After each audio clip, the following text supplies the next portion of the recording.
Hello viewers, स्वागत है आपका मेरे चैनल शैक्षिक पोर्टल पर। अगर आप मेरे चैनल पर नए हैं तो चैनल को सब्सक्राइब जरूर करें और साथ ही बेल आइकन प्रेस कर दें, जिससे आने वाले वीडियो की नोटिफिकेशन मिलती रहे और वीडियो को अंत तक जरूर देखें। ब्रह्म मुहूर्त में उठने की परंपरा क्यों है, आइए आज जानते हैं क्यों उठना चाहिए ब्रह्म मुहूर्त में। रात्रि के अंतिम प्रहर को ब्रह्म मुहूर्त कहते हैं। हमारे ऋषि मुनियों ने इस मुहूर्त को विशेष महत्व बताया है। उनके अनुसार यह समय निद्रा त्याग के लिए सर्वोत्तम है।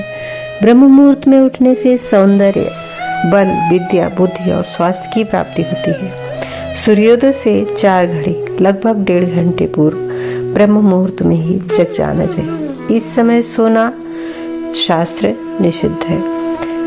ब्रह्म का मतलब है परम तत्व या परमात्मा। मुहूर्त यानी अनुकूल समय। रात्रि का अंतिम प्रहर अर्थात 4 से 5:30 का समय ब्रह्म मुहूर्त कहा गया है। ब्रह्म मुहूर्ते या निद्रा सा पुड़ी क्षयकारिणी। ब्रह्म मुहूर्त की निद्रा पुड़ी का नाश करने वाली है। विद्यार्थियों के लिए तो ब्रह्म मुहूर्त में जग जाना और अध्ययन करना बहुत ही लाभकारी है। इस समय पढ़ा हुआ बहुत जल्दी याद होता है, समझ में आता है, क्योंकि मूड इस समय दिमाग फ्रेश रहता है। लेकिन आजकल फैशन सा हो गया है देर रात जगने और सुबह देर तक सोने का, जो कि गलत है। सिख धर्म में इस समय के लिए बेहद सुंदर नाम है अमृत बेला, जिसके द्वारा इस समय का महत्व स्वयं साबित हो जाता है। ईश्वर भक्ति के लिए भी यह समय स्वयं ही साबित हो जाता है। इस समय उठने से मनुष्य को सौंदर्य, लक्ष्मी, बुद्धि, स्वास्थ्य आदि की प्राप्ति होती है और मन शांत तथा तन पवित्र होता है। ब्रह्म मुहूर्त में उठना हमारे जीवन के लिए बहुत लाभकारी है। इससे हमारा शरीर स्वस्थ होता है और दिन भर स्फूर्ति बनी रहती है। स्वस्थ रहने और सफल होने का यह एक ऐसा फार्मूला है जिसमें खर्च कुछ नहीं होता, केवल आलस्य छोड़ने की जरूरत है।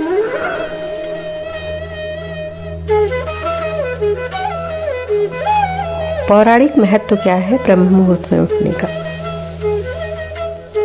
वाल्मीकि रामायण के मुताबिक माता सीता को ढूंढते हुए श्री हनुमान जी ब्रह्म मुहूर्त में ही अशोक वाटिका में पहुंचे, जहां उन्होंने वेद व यज्ञ के ज्ञाताओं के मंत्र उच्चारण की आवाजें सुनी थी। ब्रह्म मुहूर्त में उठने से व्यक्ति को मूड अच्छा रहता है, मूड फ्रेश रहता है, उसकी सोचने समझने की क्षमता अधिक रहती है। ब्रह्म मुहूर्त और प्रकृति का भी गहरा नाता है। इस समय पशु पक्षी जाग जाते हैं। इतना सुंदर कलरव, इतना अच्छी स्वच्छ हवाएं, उसका मधुर कलरव शुरू हो जाता है। कमल का फूल भी खिल उठता है, मुर्गे बाग देने लगते हैं।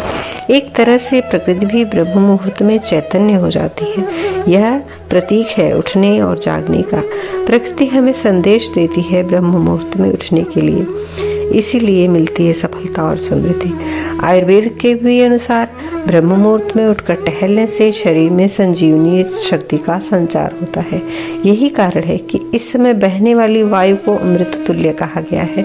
इसके अलावा यह समय अध्ययन के लिए भी सर्वोत्तम बताया गया है, क्योंकि रात को आराम करने के बाद सुबह जब हम उठते हैं तो शरीर तथा मस्तिष्क में भी स्फूर्ति व ताजगी बनी रहती है।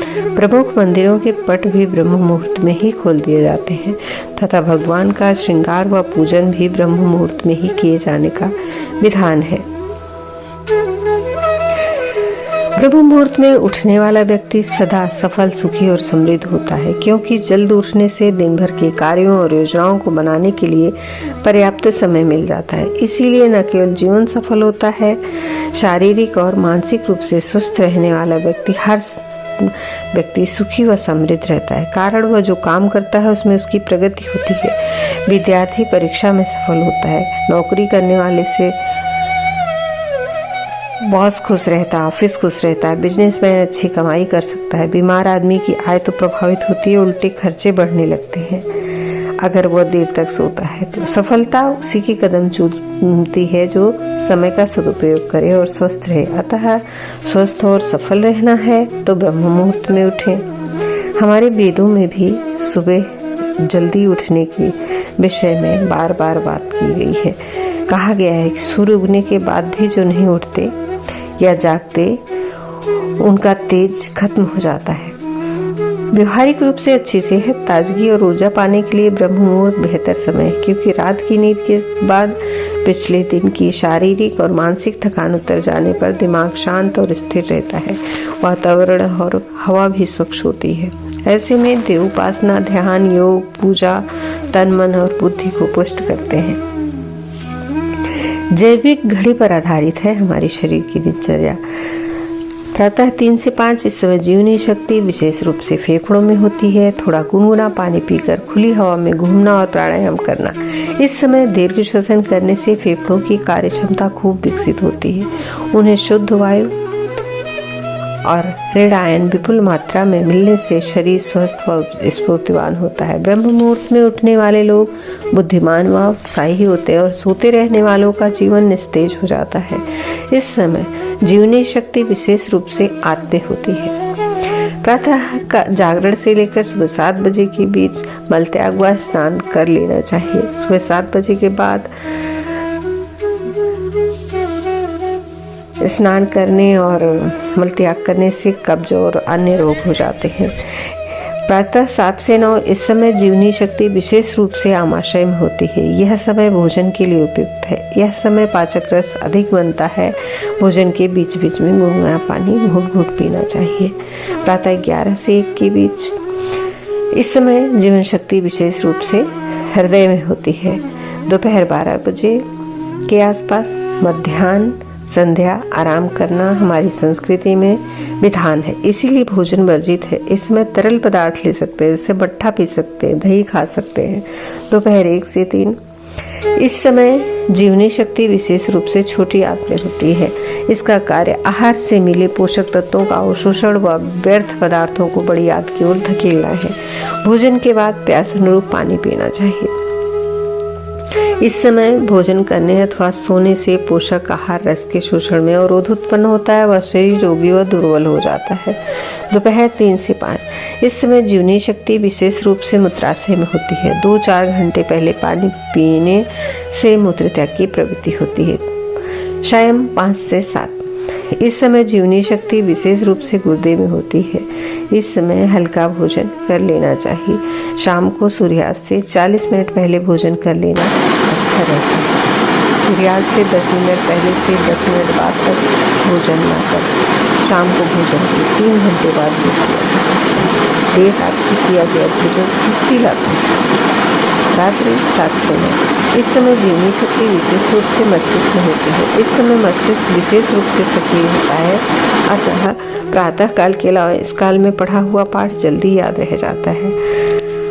आधुनिक अन्वेषण भी इस बात को पुष्ट करते हैं। रात्रि 9 से 11 इस समय जीवनी शक्ति विशेष रूप से रीढ़ की हड्डी में स्थित मेरुरज्जु में होती है। इस समय पीठ के बल या बाईं करवट लेकर विश्राम करने से मेरुरज्जु को प्राप्त शक्ति को ग्रहण करने में मदद मिलती है। इस समय की नींद सर्वाधिक विश्रांति प्रदान करती है। इस समय का जागरण शरीर व बुद्धि को थका देता है। यदि इस समय भोजन किया जाए तो वह सुबह तक जठर में पड़ा रहता है, पचता नहीं और उसके सड़ने से हानिकारक द्रव्य पैदा होते हैं जो अम्ल के साथ हाथों में जाने से रोग उत्पन्न करते हैं। इसीलिए इस समय भोजन करना खतरनाक है। रात्रि 11 से इस समय जीवन शक्ति विशेष रूप से पित्ताशय में होती है। इस समय का जागरण पित्त विकार, अनिद्रा, नेत्र रोग उत्पन्न करता है, बुढ़ापा जल्दी लाता है। इस समय नई कोशिकाएं बनती हैं। रात्रि 1 से 3 इस समय जीवन शक्ति विशेष रूप से लीवर में होती है। अन्न का सूक्ष्म पाचन करना यकृत का कार्य है। इस समय जागरण यकृत व पाचन तंत्र को बिगाड़ देता है। इस समय यदि जागते रहे तो शरीर नींद के वशीभूत होने लगता है, दृष्टि मंद होती है और शारीरिक प्रक्रियाएं मंद होती हैं।